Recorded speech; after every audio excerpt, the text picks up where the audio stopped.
যুক্তরাষ্ট্রের দক্ষিণ পূর্বাঞ্চলীয় বেশ কয়েকটি রাজ্যে ভয়াবহ টর্নেডো আঘাত এনেছে। এতে এখন পর্যন্ত কমপক্ষে ৩৪ জন নিহত হয়েছে, যার মধ্যে মিসৌরিতেই রয়েছে ১২ জন। শুক্রবার রাত ও শনিবার ভোরে অন্তত ২৬টি টর্নেডো আঘাত এনেছে বলে জানিয়েছে জাতীয় আবহাওয়া কেন্দ্র।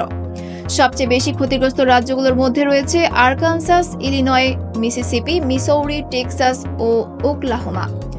টর্নেডোর আঘাতে বাড়িঘর বিধ্বস্ত হয়েছে, রাস্তায় চলন্ত ট্রাক উল্টে গেছে এবং বিভিন্ন স্থানে ব্যাপক ক্ষয়ক্ষতি হয়েছে।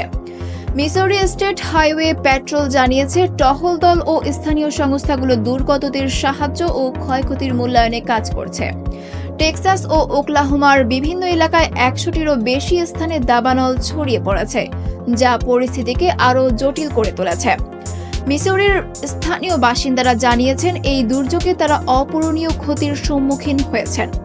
আবহাওয়া অফিসের পূর্বাভাস অনুযায়ী মিসৌরি ও টেনেসি অঙ্গরাজ্যে নতুন করে বজ্রপাত ও তীব্র বাতাসের আশঙ্কা রয়েছে। ইতোমধ্যে জর্জিয়া অঙ্গরাজ্যের গভর্নর ব্রায়ান কেম্প জরুরি অবস্থা ঘোষণা করেছেন। স্থানীয় বাসিন্দাদের সতর্ক থাকতে বলা হয়েছে, যাতে প্রয়োজন হলে দ্রুত নিরাপদ স্থানে সরিয়ে নেওয়া যায়।